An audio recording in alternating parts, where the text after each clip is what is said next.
હાલો જો ગેલોમીટર ની રચના કઈ રીતની હોય અહીંયા રાખે એની પર પ્રશ્ન પૂછાયેલો છે. એન અને એસ બે ચુંબકીય ધ્રુવો વચ્ચે વાહક તારનું ગૂંચળું છે. જો આ તારનું ગૂંચળું હોય, કોઇલ કહેવાય એને.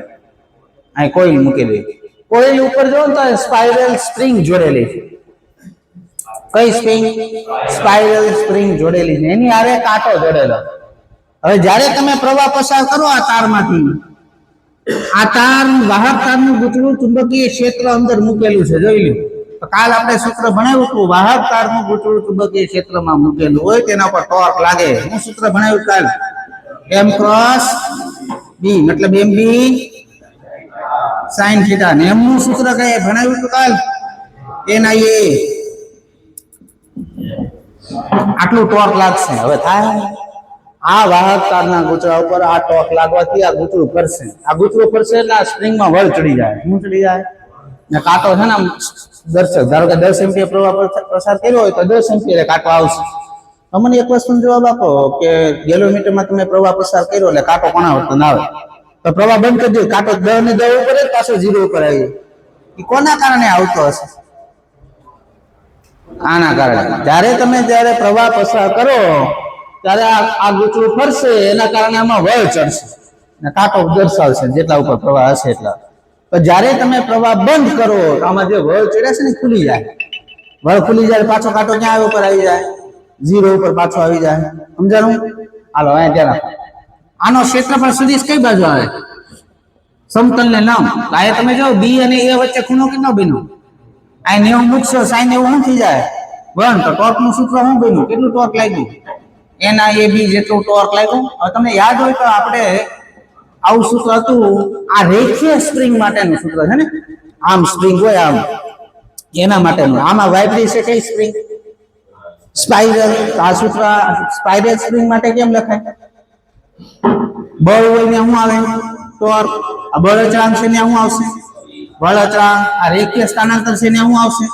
કોણીય સ્થાનાંતર. તમે થીટા લખો, આલ્ફા લખો, જે પણ લખો, એ કોણીય સ્થાનાંતર છે. થીટા લખો તોય હાલે.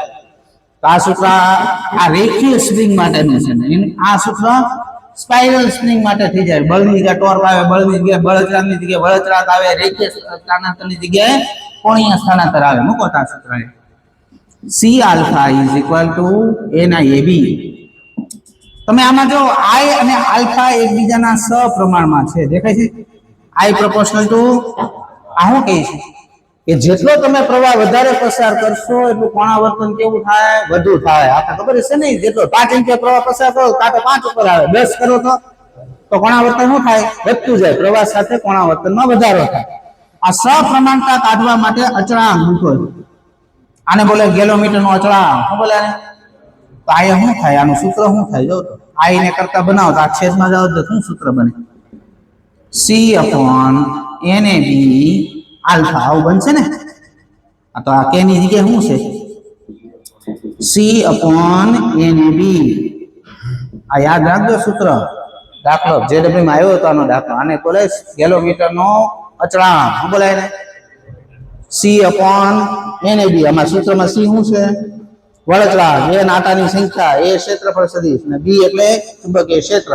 હાલો અહીં આ સૂત્રમાં I ને છેદમાં જવા દો તો alpha by I is equal to આ C આ બાજુ આવશે એટલે NAB બાય C. આને બોલાય પ્રવાહ સંવેદિતા, કરંટ સેન્સિટિવિટી. શું બોલે આને? પ્રવાહ સંવેદિતા, કરંટ સેન્સિટિવિટી. એનું સૂત્ર શું છે? કરંટ સેન્સિટિવિટી નું સૂત્ર NAB બાય, બધાને ખબર છે ફિઝિક્સમાં વ્યાખ્યા બનાવી હોય તો શું કરવું પડે? આની વ્યાખ્યા બનાવી શું કરવું પડે? છેદને 1 કરવો પડે. એકમ પ્રવાહ દીઠ થતા કોણાવર્તનને પ્રવાહ સંવેદિતા કહેવામાં આવે છે. હાલો બે બાજુ r વડે ભાગાકાર કરો. આ બે બાજુ r વડે ભાગી નાખો.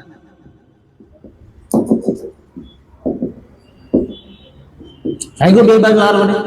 આ શું થઈ ગયું? વોલ્ટેજ થઈ ગયો. આને બોલાય વોલ્ટેજ સેન્સિટિવિટી. શું બોલે આને? તો વોલ્ટેજ સેન્સિટિવિટી નું સૂત્ર શું આવ્યું? Alpha by V is equal to NAB by RC.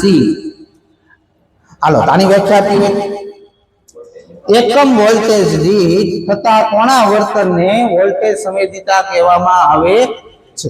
હાલો મને કહો તો આ પદ શું છે? જો તો અહીં ધ્યાન રાખજો, આ પદ શું છે?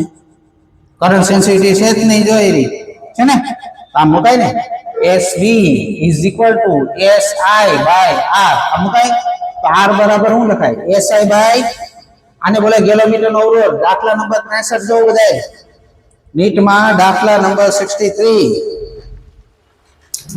તમને આ SI અને SV આપેલા છે, કરંટ સેન્સિટિવિટી અને વોલ્ટેજ સેન્સિટિવિટી આપેલી છે, અને ગેલોમીટર નો અવરોધ શોધવાનો કીધો છે. બે મૂકી દો એટલે આવી ગયો જવાબ. હાલો વાંચો તો રકમ. એક ચલિત ગૂંચળા ગેલોમીટરની પ્રવાહ સંવેદિતા 5 ડિવિઝન પર મિલી એમ્પિયર છે. નીચે મિલી લીધું, મિલી 10 ની -3 ઉપર જાય શું લખાય? 5 × 10⁻³ વોલ્ટેજ સેન્સિટિવિટી 20 ડિવિઝન પર વોલ્ટ આપેલી છે. બોલો આ એક મિનિટ ઉડી જાય, આ 500 થઈ ગયું બાય 2, 250 ઓહમ અવરોધ ગેલોમીટર નો આવી ગયું. લખી નાખો, દાખલો લખો ને એકવાર વાંચો, એકવાર વાંચો, દાખલો લખો. બધા સૂત્ર પાકા કરો કરંટ સેન્સિટિવ વોલ્ટેજ ના.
અનંત લંબાઈનો તાર નથી, પણ એને અનંત લંબાઈના તારથી જ દાખલો ગણ્યો છે. કારણ કે ખૂણા મળે એમ નથી. પરિમિત લંબાઈનો તાર લ્યો તો ખૂણા તો હે ને θ1 ને θ2 એ કઈ રીતે ગોતવા? એટલે અનંત લંબાઈનું સૂત્ર મૂકીને જ દાખલો ગણેલો છે. જો પાછો પાઈ સ્ક્વેર લંબાઈ અને 2 એમ્પિયર પ્રવાહ ધારિત તારથી 1 સેન્ટીમીટર અંતરે ચુંબકીય ક્ષેત્ર B1 છે. તો તારથી r અંતરે ચુંબકીય ક્ષેત્ર શોધાય કઈ રીતે? μ0I upon 2 પાઈ r. હાલો આ B1 આટલો હશે. હવે આ તારને વર્તુળમાં વાળી દીધો તો રિંગ બની ગઈ. તો રિંગના કેન્દ્ર આગળ ચુંબકીય ક્ષેત્ર કેમ લખાય? μ0 આટો તો એક જ એટલે μ0ni/2r. અહીંયા ધ્યાન રાખજો સ્મોલ r છે એ તારથી અંતર છે ને આ રિંગની ત્રિજ્યા છે. r મૂકી દો ને તો ઉડી જાય બધું. ગોતશો શું તમે? આવી ભૂલું કરો તમે બધા. સૂત્ર છે તો સૂત્રમાં આ શું છે કે આ શું છે? તારથી અંતર. પછી તારને તમે વર્તુળમાં વાળો રિંગ બનાવો તો આમાં આ સૂત્રમાં r શું આવે? રિંગની ત્રિજ્યા આવે. તો અહીંયા બે r મૂકો તો ઉડી ન જાય. બે એક વસ્તુ છે તો પછી ઉડે ક્યાંથી? તો સંજ્ઞા હરખી રાખો તો ઉડી જાય. હાલો કરવા બેનો ગુણોત્તર. μ0I ઉડી ગયા, 2 ઉડી ગયા, r ઉપર જાય r upon પાઈ r. હવે તમને રકમમાં લખ્યું જ છે કે આ જે રિંગ બનાવી એ l લંબાઈના તારમાંથી બનાવી. આ રિંગનો પરિઘ 2 પાઈ r = l લખાય.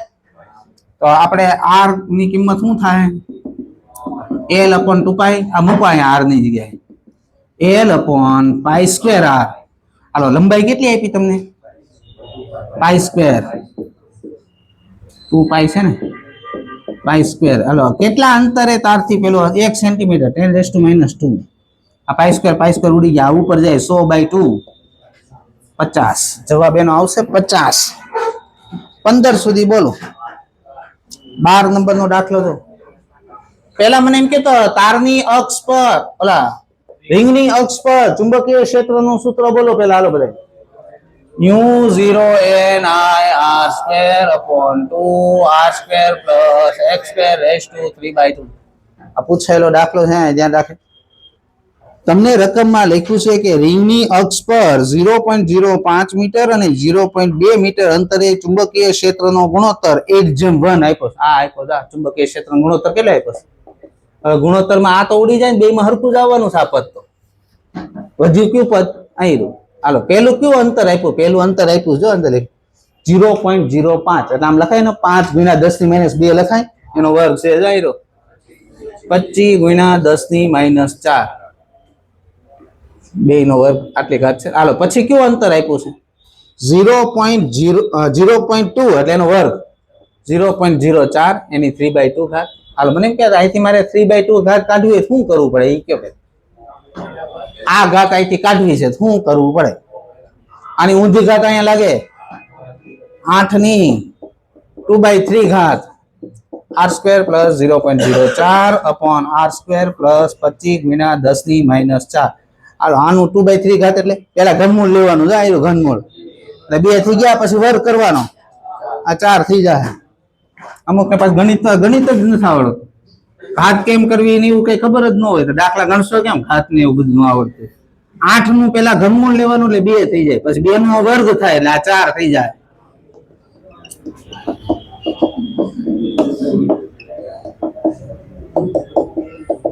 હાલો આને આ બાજુ જવા દો. 4r². આ 4i × 25. 25 આને આપી દો. 10⁻2 થઈ જાય એટલે 0.01. r² આ બાજુ 3r². આ 0.01 ઓલી બાજુ 0.03. 3/3 0.01 એનું વર્ગમૂળ 0.1 લખી નાખો પેલા. જવાબ આવશે નો બી ઓપ્શન 0.1 મીટર.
15 14 નંબરનો પ્રશ્ન જો.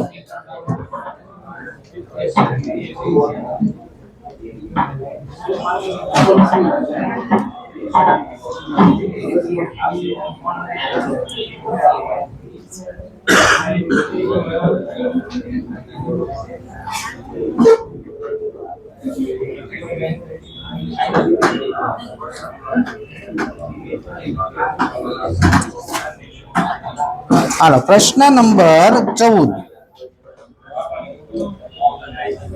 30 એમ્પિયર પ્રવાહધારી તાર બાહ્ય ચુંબકીય ક્ષેત્રમાં મૂકેલો છે. બાહ્ય ચુંબકીય ક્ષેત્ર 4 × 10⁻⁷ ટેસ્લા આપેલું છે. 10⁻⁴ ટેસ્લા આપેલું છે. તો આ તારથી 2 સેન્ટીમીટર અંતરે પરિણામી ચુંબકીય ક્ષેત્ર શોધો. આ બાહ્ય ચુંબકીય ક્ષેત્ર છે. તારે નથી ઉત્પન્ન કર્યું, તારે ઉત્પન્ન કર્યું ગોતવાનું તમારે. આ તાર દ્વારા ઉત્પન્ન થાય ને ચુંબકીય ક્ષેત્ર, કેટલું ઉત્પન્ન થાય? તાર દ્વારા ઉત્પન્ન થતા ચુંબકીય ક્ષેત્રનું સૂત્ર μ0I/2πr. હાલો, તાર કેટલું ઉત્પન્ન કરે ગોતવી. μ0 ની કિંમત 4π × 10⁻⁷. પ્રવાહ કેટલો છે? 30. અંતર 2 સેન્ટીમીટર. આ 4π ઉડી ગયા. આ ઉપર જાવ દો. આ 2 ઘાત, આ 3 ઘાત આને આપી દો. હાલો, હવે આ મળી ગયું મૂલ્ય. હવે ડાયરેક્શન ગોતો. કઈ દિશામાં જાય? જો અંગૂઠો રાખ્યો પ્રવાહની દિશામાં, ત્યાં આંગળી કઈ બાજુ જાય? આ ચુંબકીય ક્ષેત્ર કઈ બાજુ છે?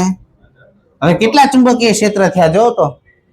2. એક આવ્યું બાહ્ય, ના આને તારે ઉત્પન્ન કર્યું અંદર. 2 કેવા છે એકબીજાને લંબ, તો પરિણામી કેટલું થાય? આ 4 હોય, અહીંયા 3 હોય, તો પરિણામી કેટલું થાય? 5. કેમ થયું ખબર છે ને? √ b1² + b2². 4 નો વર્ગ 16, 3 નો વર્ગ 9, 25 નું વર્ગમૂળ 5. બોલો પછી દાખલો 17 નંબર. 13 નંબરનો દાખલો જોવાલો પેલા. એ બાજુવાળા ચોરસ તારની ફ્રેમમાં પ્રવાહ પસાર થતા કેન્દ્ર પર ચુંબકીય ક્ષેત્ર કેટલું થાય? હાલ ધ્યાન રાખો. આ એ બાજુવાળી ચોરસ ફ્રેમ છે. મારે એના કેન્દ્ર આગળ ચુંબકીય ક્ષેત્ર. તો મને એમ કહેતો પહેલા આ તાર પરિમિત લંબાઈનો તાર છે કે નહીં? જો તો પરિમિત લંબાઈના તાર દ્વારા ઉત્પન્ન થતા ચુંબકીય ક્ષેત્રનું સૂત્ર μ0I/4πr sin⁻1 + sin⁻2. હાલો, મને એમ કે તો આર શું છે? લંબાંતર છે. જે પોઈન્ટે તમારે ચુંબકીય ક્ષેત્ર શોધવું ત્યાંથી તાર ઉપર લંબ દોરવાનો. આ એ અંતર હોય તો આ કેટલું હોય? પછી આ શું છે? 2 આ તારના છેડાને અહીંયા જોડવાના. આ જે ખૂણા બને ને θ1 ને θ2 છે. કેટલાના ખૂણા બને બોલો? આ 45. આ વિકર્ણ છે ભાઈ. ચોરસનો વિકર્ણ ખૂણાના 2 હરખા ભાગ પાડે. અને આ 90 છે. આ 45 હોય તો 2 કેટલા હોય? હાલો, મૂકો અંદર સૂત્ર μ0I/4π. લંબાંતર કેટલું આવ્યું? ખૂણા 2 કેટલા આવ્યા? 45. 1/√2 + 1/√2. 2/√2. આ એક બાજુનું થયું. કેટલી બાજુ છે? 4 બાજુનું ગુણ્યા 4. આ 4 ઉડી ગયા. આ 2 અહીંયા આવશે. આ 2 છે નીચે √2 છે, એટલે √2 વચ્ચે ઉપર 2√2 μ0I/πa. ઓપ્શન આવશે એનો સી ઓપ્શન. કેટલા બોલ્યા તેમ પછી? 17 નંબરનો દાખલો જો.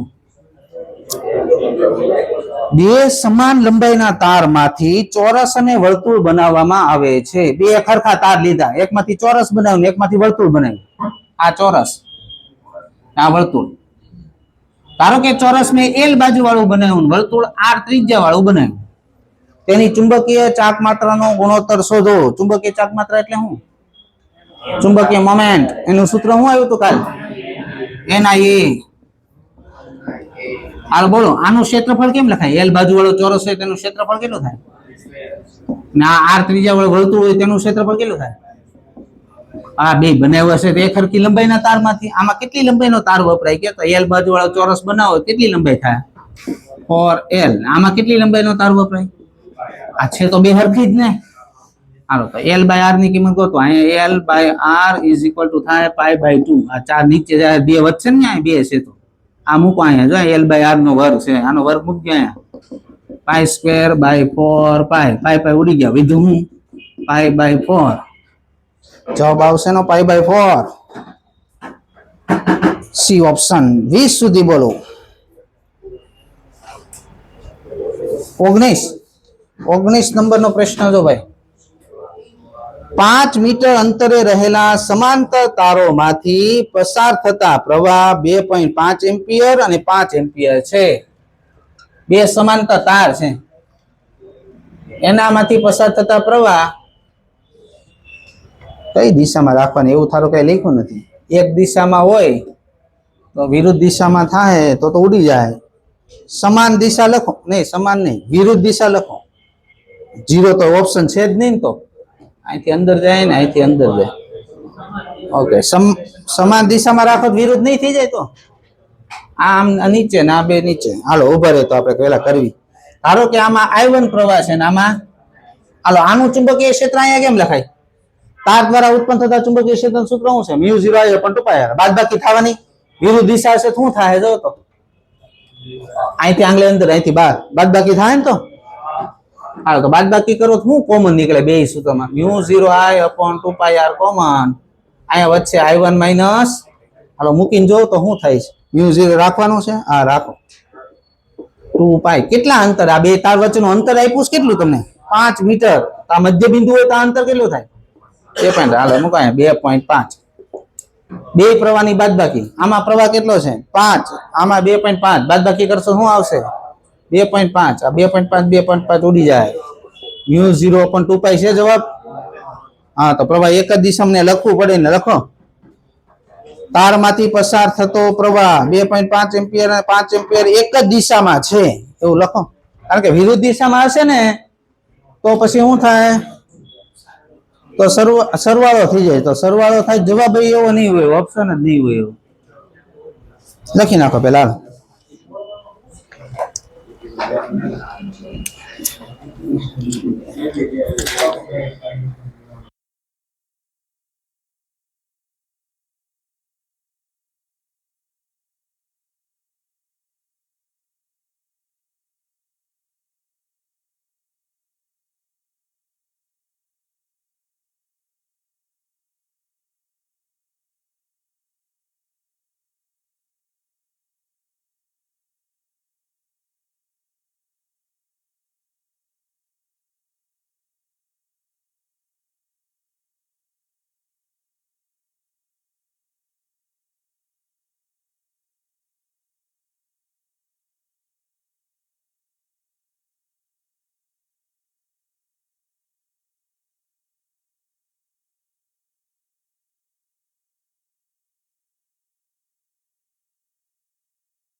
ઇલેક્ટ્રોવોલ્ટની ઉર્જા ધરાવતો પ્રોટોન ચુંબકીય ક્ષેત્રમાં વર્તુળમય ગતિ કરે છે.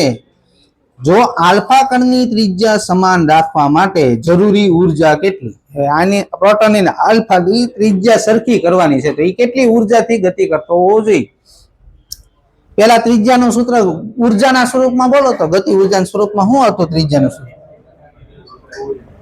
R બરાબર √2mk બાય qb. આ સૂત્ર છે ત્રિજ્યાના સ્વરૂપમાં. હાલો હવે સાંભળો. હવે તેના દળ અને વિદ્યુતભાર વચ્ચેના સંબંધ લખાવું. ઘણા બધા દાખલામાં આવશે. આલ્ફાનું દળ પ્રોટોન કરતા 4 ગણું હોય. આલ્ફાનો વીજભાર પ્રોટોન મોટા પણ રાખો ને, ભણાવવા દે ને. આલ્ફાનો વીજભાર પ્રોટોન કરતા ડબલ હોય. આલ્ફાનો સંબંધ. હવે ડ્યુટેરનનો સંબંધ લખાવું છું. ડ્યુટેરનનું દળ પ્રોટોન કરતા બમણું હોય. ડ્યુટેરનનો વીજભાર પ્રોટોન જેટલો હોય. આ સંબંધ યાદ રાખવાના. દાખલામાં તમે આલ્ફા અને ડ્યુટેરન આવ્યા જ રાખશે. હાલો હવે સમજો, આ પ્રોટોનની ત્રિજ્યા છે, તો મારે આલ્ફાની ત્રિજ્યા કઈ રીતે લખવી? આ મેં તમને કીધું આલ્ફાનું દળ પ્રોટોન કરતા કેટલા ગણું છે? આ પ્રોટોનનું દળ લીધું તો આલ્ફાનું કેટલું લેવું પડશે? 4m લેવું પડશે. હાલો એની ગતિ ઉર્જા ધારો કે કે દે. સારા વિદ્યુતભાર પ્રોટોનનો q લીધો તો આલ્ફાનો કેટલો લેવો? 2q. ડબલ લેવાનો ને? ડબલ છે ને? હાલો હવે અહીંયા ધ્યાન રાખો. આ 4 નું વર્ગમૂળ શું થાય? e2 ને આ 2 શું થાય? ઉડી જાય. ઉડી જાય. હા તો ત્રિજ્યા બરાબર આમ લખાય ને, તો √2mk / qb. રકમમાં શું લખ્યું વાંચો. ત્રિજ્યા 2 ની હરખી રાખવાની છે. આ 2 હરખું રાખવાનું છે, તો આ 2 હરખું જ રાખવું પડે ને તમારે. આ એટલી જ ગતિ ઉર્જા જોઈએ જેટલી પ્રોટોનની છે એટલી. પ્રોટોનની કેટલી છે? 1. આલ્ફાની કેટલી રાખવાની? 1. જવાબ આવે એ ઓપ્શન. બોલો ને પછી દાખલો 25 સુધી બોલો. કેટલામાં? 23 માં. જો હરખું બોલતા તમે, હરખું જે પ્રશ્ન તમને નથી આવડતો એ હરખું બોલી ન આપતા હોય તમે, ડોક્ટર હું તંબુરા બનવાના તમે. 23 નંબરનો પ્રશ્ન જો. પ્રશ્ન નંબર 23. હું બોલું જ નથી બધું સંભળાતું તમને? તેમ થોડું ખરખી રીતે બોલતા શીખો. પેલા જે દાખલો નથી આવડતો બોલવાનું ભાઈ. 23 નંબર એટલે આવડ્યું, ખબર પડે સામે વાળાને હું ગણાવવાનું. હાલો વાંચો રકમ. પ્રોટોન અને આલ્ફા કણ સમાન ચુંબકીય ક્ષેત્રમાં સમાન વેગથી દાખલ થાય છે. જો પ્રોટોન 5 પરિભ્રમણ માટે 25 માઇક્રોસેકન્ડ સમય લે છે. 5 પરિભ્રમણનો 25 આપ્યો. એક પરિભ્રમણનો કેટલો હોય? તો એને શું કહેવાય? એક પરિભ્રમણનો સમય. ટૂંકમાં પ્રોટોનનો આવર્તકાળ 5 માઇક્રોસેકન્ડ છે, એટલી ખબર પડી. તો આલ્ફાનો આવર્તકાળ ગોતો. આવર્તકાળનું સૂત્ર બોલો પેલા. 2πm/qb. આવર્તકાળનું સૂત્ર છે. હાલો ધ્યાન રાખો. સમજો આ પ્રોટોનનો આવર્તકાળ છે, તો આલ્ફાનો આવર્તકાળ કેમ લખાય? હમણાં જ મેં તમને કીધું કે પ્રોટોનનું આલ્ફાનું દળ પ્રોટોન કરતા 4 ગણું હોય. પ્રોટોનનું એમ લીધું તો આલ્ફાનું કેટલું લેવો? વિદ્યુતભાર ડબલ હોય. અહીંયા 4 છે, નીચે 2 છે, અહીં 2 વધશે ને, આના કરતા ડબલ થયો ને આવર્તકાળ 2tp. હાલો પ્રોટોનનો આવર્તકાળ કેટલો છે? 5. તો આલ્ફાનો કેટલો થાય? 10. જવાબ આવે 10 માઇક્રોસેકન્ડ. ઓપ્શન આવશે નો સી ઓપ્શન. 25 સુધી છે બને.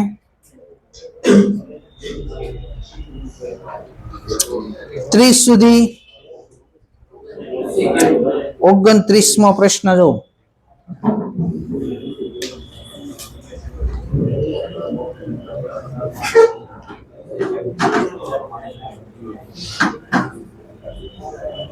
હાલો પ્રશ્ન નંબર 29. વાંચો રકમ. હાલો. વિદ્યુત ભારિત કણ ચુંબકીય ક્ષેત્રમાં આ ત્રિજ્યામાં વર્તુળમય ગતિ કરે છે. હવે જો તેની ઉર્જા બમણી કરવામાં આવે તો ત્રિજ્યા કેટલી થાય? આયરું સૂત્ર જાયરું. આ ત્રિજ્યા છે, આ ઉર્જા છે. આ બમણી કરો તો વર્ગમૂળમાં છે ઉર્જા. આ કેટલા ગણું થાય? આ બમણું થાય તો આ આગળ મારે કઈ કહેવાય જાય ગોગાવ. હવે તમને ડોક્ટર મારે કઈ રીતે બનાવે? આ ડફળિયા કહું છું, આ વર્ગમૂળ ની અંદર છે તેનો વર્ગ આમ કરો. આ બમણું થાય તો આ √2 ગણું થાય. એ ઓપ્શન આવે. 10મો 30મો સમાન વિદ્યુત ભારિત કણ એ અને બી ના દળ ma અને mb છે અને તેમના વેગ va અને vb છે. તો હાલો જો 30મો દાખલો જો તો ત્રિજ્યાનું સૂત્ર બોલ mv by qb છે ને. હાલો હવે તને હું કીધું છે જો સમાન વિદ્યુત ભારિત કણ હવે q હરખો એક સરખા ચુંબકીય ક્ષેત્રમાં જાય એટલે બી હરખો એટલે આ તો હરખું છે ને. આ ત્રિજ્યા કોની વધારે છે જો તો a ની કે b ની એની ત્રિજ્યા વધારે હોય તો એની આ કિંમત વધારે હોય ને તો હા તો ma va greater than mb vb આવી ગયો જો બી આવે જો 37 નંબરનો પ્રશ્ન જો ભાઈ 35 સુધી છે કે ને 35 સુધી હાલો 37મો જો પ્રશ્ન નંબર 37 તમને દાખલામાં કીધું છે કે એક ઇલેક્ટ્રોન r ત્રિજ્યાના વર્તુળ પર v વેગથી ગતિ કરે તેના કારણે કેન્દ્ર આગળ ચુંબકીય ક્ષેત્ર b ઉત્પન્ન થાય છે. તો આ વર્તુળની ત્રિજ્યા કોના સપ્રમાણમાં હોય પૂછાયેલો દાખલો જેડબલ્યુ નીટમાં બેમાં હશે આ દાખલો. હાલો ધ્યાન રાખો બધા. મને એમ કહેતો ઇલેક્ટ્રોન આમ ફરે છે તો શું છે આ શું છે રિંગ છે તો રિંગના કેન્દ્ર આગળ ચુંબકીય ક્ષેત્રનું સૂત્ર શું છે μ0ni/2r. હાલો પ્રવાહ કઈ રીતે લખાય પ્રવાહનું સૂત્ર q/t વિદ્યુતભાર તરીકે કોણ છે /t. હાલો એનો વેગ આપ્યો છે ને આ વેગ કેમ લખાય કેટલું અંતર કાપશે અહીંથી આમ જાય તો 2πr/t તો t બરાબર શું લખાય 2πr/v. આ t ની કિંમત અહીં મૂકો તો પ્રવાહ કેમ લખાય ev/2πr. આવું કઈ કરાવ્યું તું પ્રવાહમાં કરાવેલું હશે જોજો વર્તુળાકાર પ્રવાહ ઇલેક્ટ્રોન ફરે તો આટલો પ્રવાહ ઉત્પન્ન થાય. આ મૂકો પ્રવાહ અહીંયા જોઈ પ્રવાહ μ0 આ કેટલા આવ્યો ev/2πr એટલે 4πr². હવે છે ને આખું પદ અચળ છે જો આ μ e 4π આખો અચળ r² આ બાદ જાવ દો r² proportional to v/b તો r proportional to √v/b જવાબ આવશે √v/b. ઓપ્શન આવશે સી ઓપ્શન.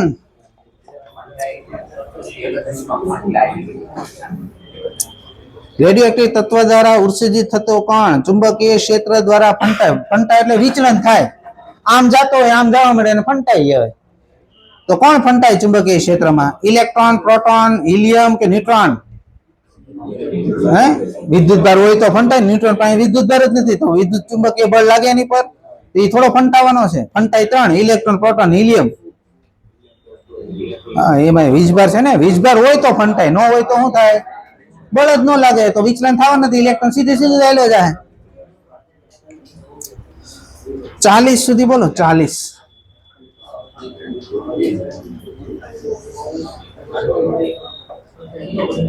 45 સુધી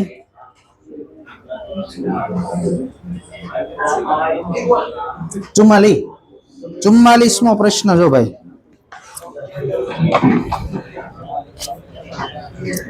ચલો પ્રશ્ન 44મો અહીં ધ્યાન રાખે તમને 3 તાર આપેલા છે આ તારમાંથી પ્રવાહ જાય છે 20 એમ્પિયર આ ક્યુ તારમાંથી પ્રવાહ જાય છે 10 એમ્પિયર અને પી તારમાંથી પ્રવાહ જાય છે 30 એમ્પિયર. આ બે તાર વચ્ચેનું અંતર 2 સેન્ટીમીટર છે ને આ બે તાર વચ્ચેનું અંતર 10 સેન્ટીમીટર છે. હાલો રકમમાં તમને આ પીક્યુ તારની લંબાઈ આપેલી છે. આ પીક્યુ તારની લંબાઈ કેટલી છે આ ક્યુ તારની લંબાઈ આપેલી છે કેટલી આપી છે 10 સેન્ટીમીટર આની લંબાઈ છે. તો આ તાર પર કેટલું બળ લાગે હાલો આપણે કાલ આપણે આવું ભણાવ્યું કે એક જ દિશામાં પ્રવાહ હોય તો આકર્ષણ થાય વિરુદ્ધ દિશામાં પ્રવાહ હોય તો અપાકર્ષણ થાય આવું ભણાવ્યું. આ બેમાં પ્રવાહ જવો તો કઈ દિશામાં છે તો અપાકર્ષણ થાય આમ બળ લાગશે. આ ધારો કે બળ F1 છે આ બે દિશામાં પ્રવાહ એમાં અપાકર્ષણ થાય તો આ બાજુ બળ લાગશે. આ બે બળ ગોતીને બાદબાકી કરી નાખો જો ભાઈ. હાલો બે સમાંતર તાર વચ્ચે લાગતા બળનું સૂત્ર બોલો. હાલો આ બળ ગોતો હાલો μ0 ની કિંમત મૂકી દેવાની છે ઓપ્શનમાં છે નહીં ઓકે. હાલો μ0 ની કિંમત 4π × 10⁻⁷. હાલો આમાં પ્રવાહ 20 આમાં 10 20 ગુણ્યા 10 લંબાઈ 10 સેન્ટીમીટર એટલે 10 ની -1 મીટર અપોન 2πr અંતર 2 સેન્ટીમીટર. આ 4π ઉડી ગયું. અહીંયા વધ્યું 2. આ -2 ઉપર જાય +2 એટલે આ 3 4 એમાંથી 1 ગઈ એટલે 3 વધી. આને આપી દો 3 10 ની -4 ન્યૂટન. હાલો આ બે વચ્ચેનું બળ મેળવ્યું. હવે આની નાની વચ્ચે બળ ગોત. હું કઈ સૂત્રમાં કિંમત હાલ μ0 ની કિંમત 4π × 10⁻⁷. આમાં પ્રવાહ 10, આમાં પ્રવાહ 30, લંબાઈ 10 સેન્ટીમીટર 10 ની -1 મીટર અપોન 2πr 2π 10 સેન્ટીમીટર 10 ની -1 મીટર. આ 10 ની -1 10 ની -1 ગયા. આ બે ભાગ આલી જાય. આ 2 ગુણ્યા 3 6. આ 1 મીંડું 2 મીંડા. આને આપી દો 10 ની -5. આને એમ લખાય 0.6 ગુણ્યા 10 ની -4. ઘાત હરકી કરવી પડે ને, બાદબાકી તો થાય ને. હાલો આ બળ કેટલું આવ્યું? હા કરો બાદબાકી, બે વિરુદ્ધ દિશામાં છે ને, તો પરિણામી બળ કેમ લખાય? 1.4 ગુણ્યા 10 ની -4. કઈ તરફ આવ્યું? આમ બે માંથી કયું બળ વધારે છે? આ કે આ? આ વધારે છે ને. F1 કઈ બાજુ લાગે છે? આ બાજુ. આ બાજુ જમણી બાજુ. આ બળ કઈ બાજુ લાગશે? જમણી બાજુ. લખી નાખો. હા હેલું છે ભાઈ. સૂત્ર પેલા અમુક વિદ્યાર્થી શું છે ખબર, આમાં સૂત્ર જ પાકા નથી કરતા. હાય